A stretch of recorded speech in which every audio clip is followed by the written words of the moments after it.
It's my pleasure to introduce our afternoon keynote, Valencia Martin Wallace, who is Deputy Commissioner for Patents at the United States Patent and Trade Office, USPTO. Ms. Martin Wallace manages and leads the patent organization's efforts related to international intellectual property, IP harmonization, and oversees patent examining functions in technology centers that examine the technologies of communication, mechanical engineering, manufacturing, and medical devices and processes and design.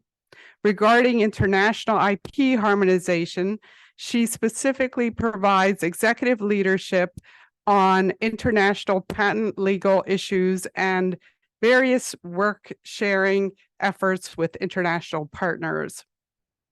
Specifically relevant to this convening, Ms. Martin Wallace is currently the executive lead for the USPTO's initiative, the Council for Inclusive Innovation, CI Squared. The CI Squared comprised of representatives from industry, academia, and government, and helps guide the USPTO in developing a comprehensive national strategy to build a more diverse and inclusive innovation ecosystem by encouraging participation demographically, geographically, and economically. Throughout her career at the USPTO, she previously served as Deputy Commissioner for Patent Quality, where she was responsible for sustaining the high quality of the USPTO patent examination processes and products. She also served as Assistant Deputy Commissioner for Patent Operations. Ms. Martin Wallace is a graduate of Howard University, where she earned a Bachelor of Science in Electrical Engineering, and the George Washington University School of Law, where she earned a Juris Doctorate. We welcome Valencia Martin Wallace.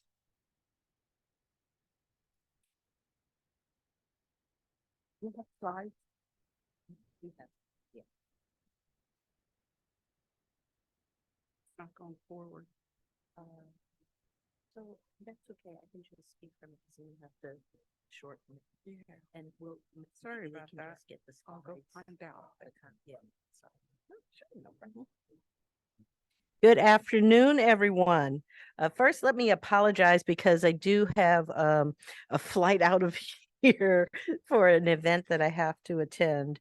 So I'm just going to shorten my remarks a little bit, hopefully leave some time for some questions, but you'll have all my slides for later and my information if you have any questions at all. So first, let me start. So thank you for the kind introduction and of my work in the IP field. I want to give just a little background on how the USPTO got to where they are right now.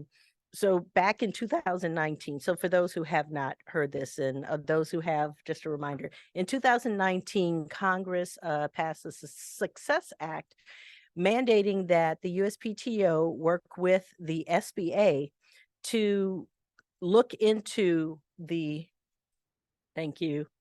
look into the underrepresentation in the IP field, namely inventors and patent owners.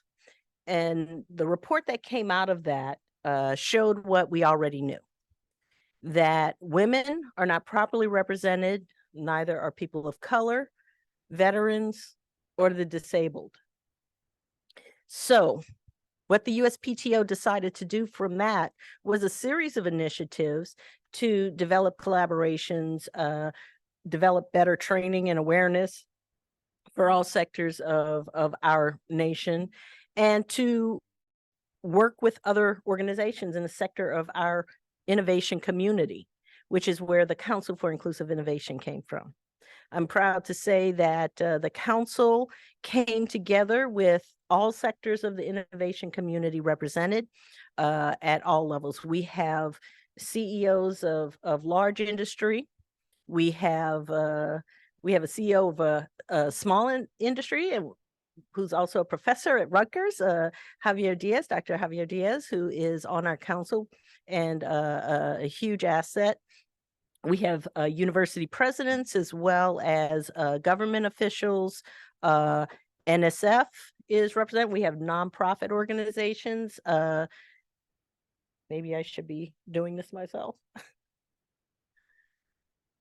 Nonprofit organizations. We have Autumn, I'm proud to say, is a huge supporter and member of our council, as well as independent inventors, venture capitalists as well.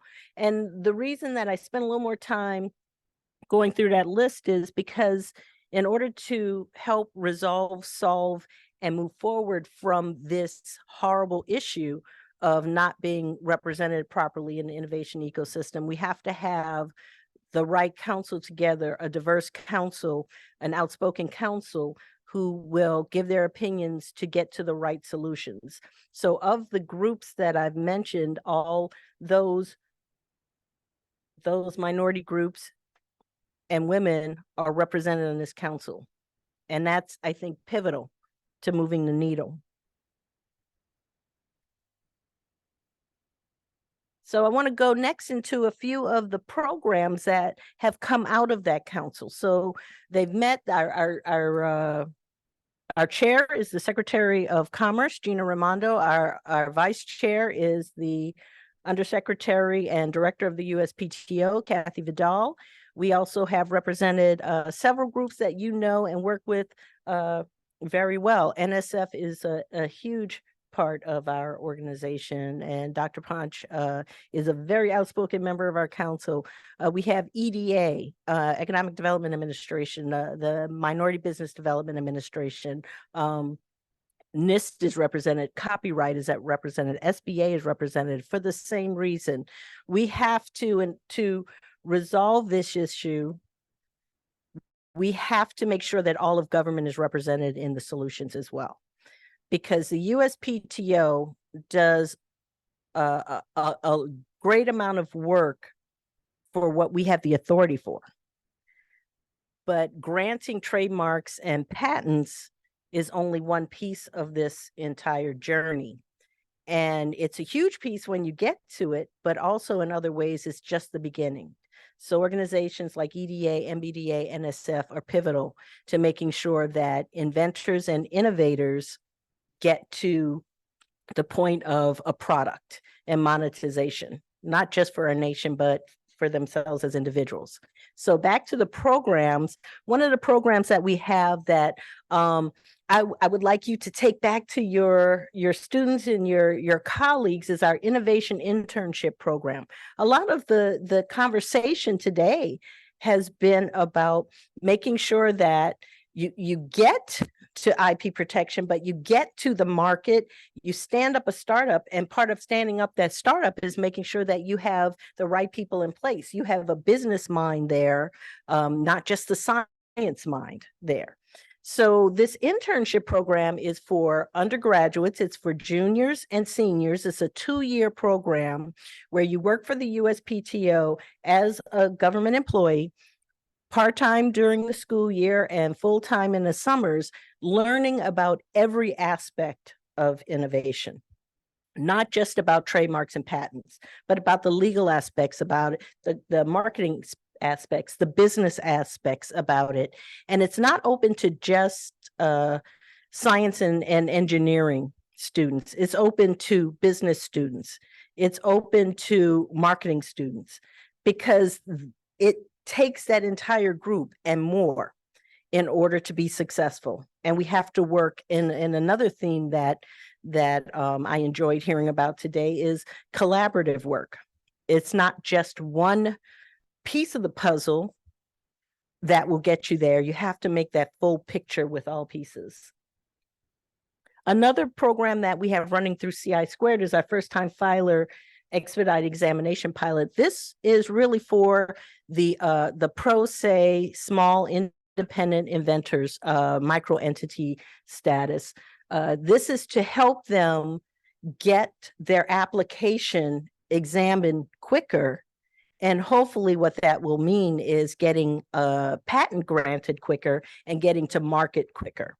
We have not only this program for first-time filers, but for clean tech, we also have an expedited examination program and several other areas where it's pivotal to get these ideas to market sooner. The Pro Bono Expansion Program is another program that we run in collaboration with attorneys, and Holly Fechner, who spoke earlier, had to leave because she had to meet a client because she does pro bono work. We also have law school clinics, and this is also that paying it forward with the law school clinics, teaching law students while they're still there in school about innovation as a whole, understanding that it's not just about the prosecution of a patent or the registering of a mark. It goes beyond that, and to be a better IP attorney, you have to understand all of innovation. So these programs are running very well, but also taking back to your schools that have law schools, if they don't have a law school certificate program, talk to me about it. Love to have you as part of the fold. Our community outreach campaign as well. So this is a campaign for education and awareness. We have the pleasure at the USPTO of having, I believe it's about 85% full-time teleworkers that make up our organization all over this country.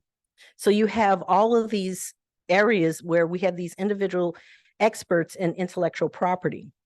And this program is to train them on how to teach, how to present, how to work with the public so that they can go into their local community and teach their community those areas that, as much as we try, we can't make it across this entire country. We need the help of each of our employees, and they're eager to do it.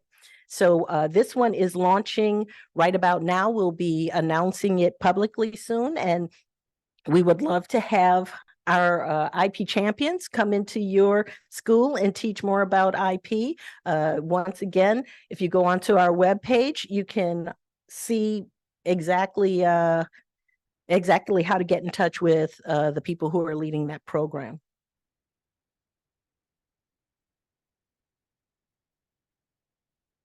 So with CI Squared specifically, I need to hear from everyone. As I mentioned about our council, we also have a working group that works beneath that council to help us with best practices, where the gaps are and how to fill them.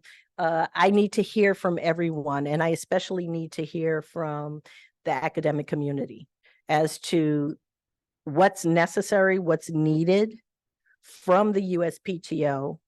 How can we as well help you in I've heard a lot of really great programs that are already established. How can the USPTO come in and help you and work with you on education on intellectual property? One of the things that I hear from several attorneys is how much they appreciate when we do come in and do training, because the best thing they can have is an educated client.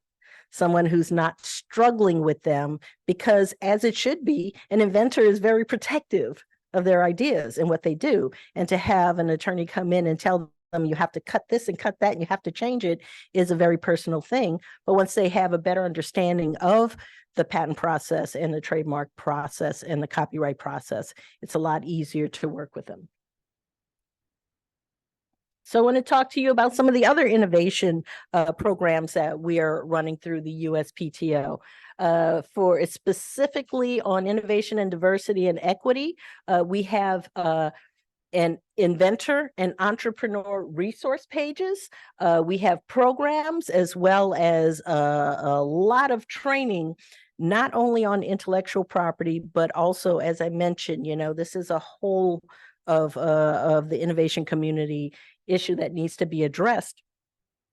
We can give more information about the different areas of innovation, about the commercialization, not just the training or how to get through and get a patent or a trademark or a copyright, but what happens afterwards, and who do you need to link to and collaborate with in order to find the appropriate funding, in order to learn more about commercialization and monetization, and how to get your ideas to market and successfully to market. And we also have an inclusive on our USPTO.gov website, inclusive innovation webpage, where you can get as much information as we possibly have, as well as the points of contact that can give you more and that you can work with to have our teams come out in your communities. So in the center here, you can see regional offices. We have not only our headquarters in Alexandria, Virginia, but we have the 4 regional offices across the nation. We are working on having a 5th, along with having an executive who works through our headquarters that works a lot with the regional, the Eastern region, in order to give you the resources you need that the USPTO has to come out and do awareness programs, training programs. We have training programs not only for K through 12, but through college for teachers.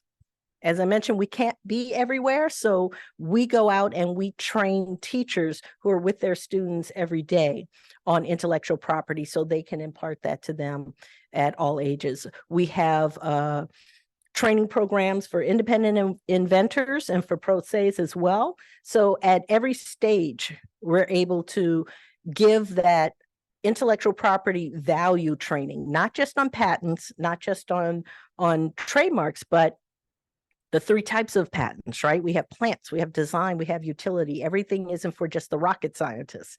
We have trademarks, trade dress, trade secrets, and we have copyright. And leveraging as much of those is what's going to get us to where we want to get entrepreneurs to where they need to be.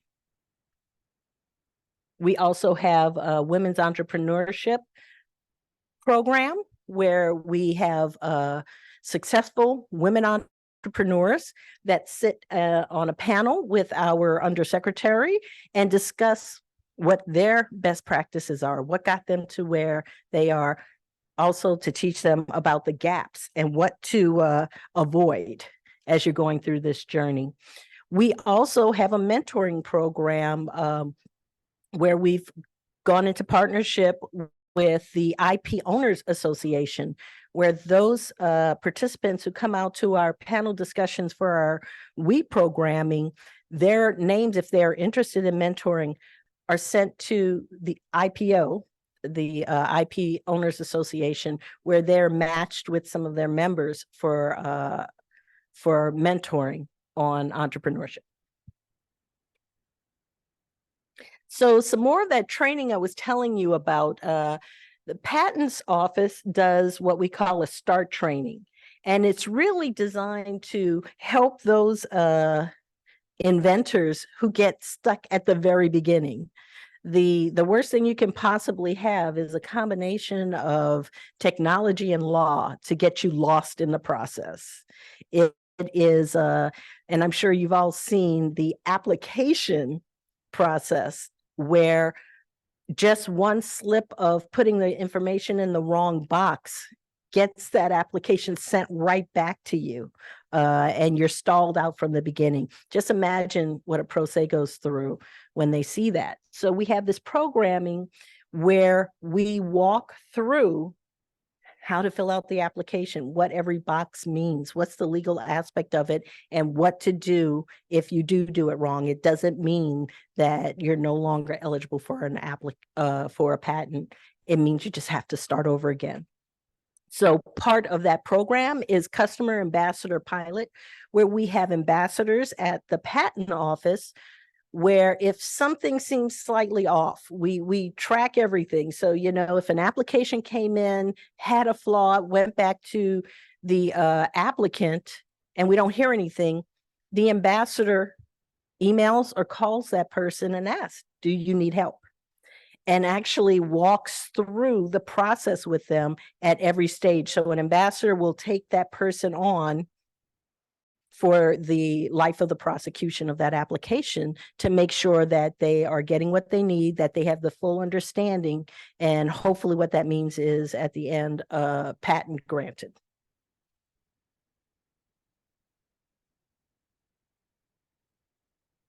Another training we have is called STEP. This training we actually have in two different programs. One is for attorneys, specifically younger attorneys in their first 3 years, where we bring them in for a 3-day program, training program, and train them on what an examiner's process is, so that they can have that better understanding of how an examiner sees what they're turning in, or their office actions responses, or what's going. So they have that understanding of how to better work with the examiner through the process. And we've had a huge amount of success with this program. It's gone over very well. It's got a waiting list every single time we send through. Now we have a second program, STEP, for inventors, because how you would address it with an attorney isn't how you would address it with someone who's new to the system. So it's the same thing. It's a 3-day program where we sit and go through every step an examiner goes through when prosecuting or examining an application, and what those responses mean. And at the end of that 3 days, we actually sit down with the inventor and just have a one-on-one session with each one of them about where they are in their process and give them personal advice. So SOAR is another program. This one is a virtual program where not everyone can come to the USPTO for 3 days and sit down and go through this training. So in smaller bites, we do virtual training where they can learn the same things and not have to take off 3 days from work, which is, for an attorney, I know is very difficult, and for an independent inventor, probably even more difficult. Some more of our services, as I mentioned, is the one-on-one assistance. We also have a Pro Se Assistance Center that's geared towards the layperson going through the process and helping them through the process and better understanding it, as well as our Inventors Assistance Center, which is our call center that's specific. It's mainly retired supervisory patent examiners and patent examiners who come back, these subject matter experts in IP, to work with anyone, any call that comes in and answering their questions. So here are some resource links. And this, as I mentioned, you'll get a copy of my slides. So this gives you all the links, not only for yourself, but that you can also give, to your customers, your clients, to help better understand where exactly you can go, because our webpage is huge. Where can you go to get specific type of information and help, depending on what you're doing, as well as the many events we put on around the country, letting you know where they are, what the subject is. And we also have quite a few links. Specifically, the Undersecretary has a mailbox where she wants to hear from you.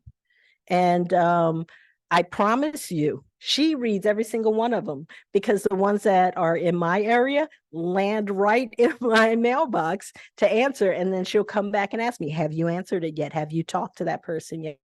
Have you given them the information? So she is very aware of the need and the USPTO's responsibility to our customers, our external stakeholders, our internal stakeholders, and has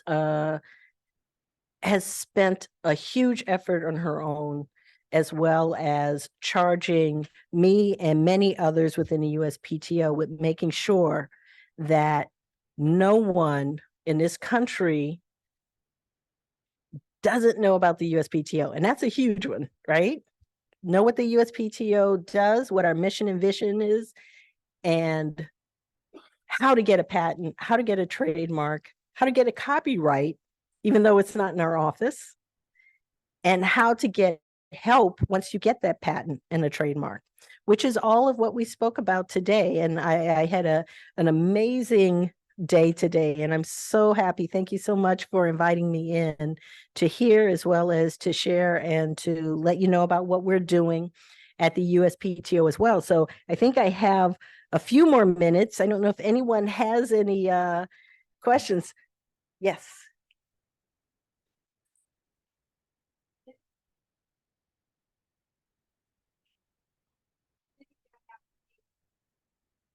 Mhm.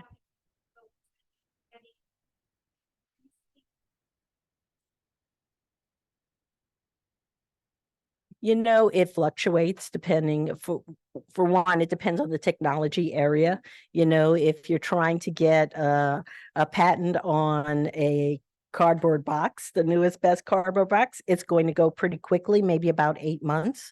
If it's in a high tech area or pharma, there's a lot more complications to that.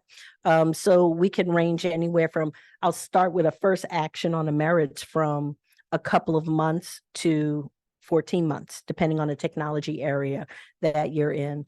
For the full to grant or to any final disposition, it could be anywhere from about 8 months to 2 to 3 years, depending on the process, which is why I spoke more about the accelerated, because a lot of people don't have that level of time. So we do have petitions that allow them to go a little bit faster, get a little bit more attention.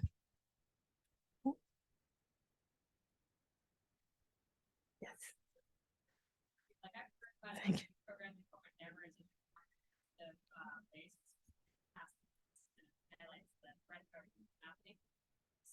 Program. I was there.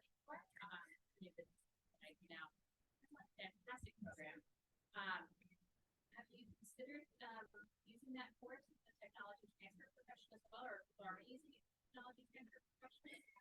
That's a great idea, you know, because one of the things, and it's not, we normally get law firms who are sending we're training the new attorneys for them, independent inventors, but I think the tech transfer area is a wonderful way. In fact, one of the things that we're really working diligently on is developing MOUs and MOAs with nonprofit organizations as well as other government agencies, that when there is a grant program, to make sure that there's IP training as a requirement to receiving funding, so that applicants can understand better the value of IP and why they should move forward with any form of intellectual property. But I like that idea.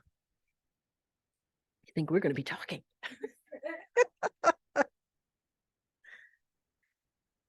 Well, thank you so much. This was an amazing project. And I was actually saying just earlier that most conferences that I attend are for lawyers. This was such a refreshing conversation to have all day, and put a lot of perspective on things for me that I can now take back. So thank you very much.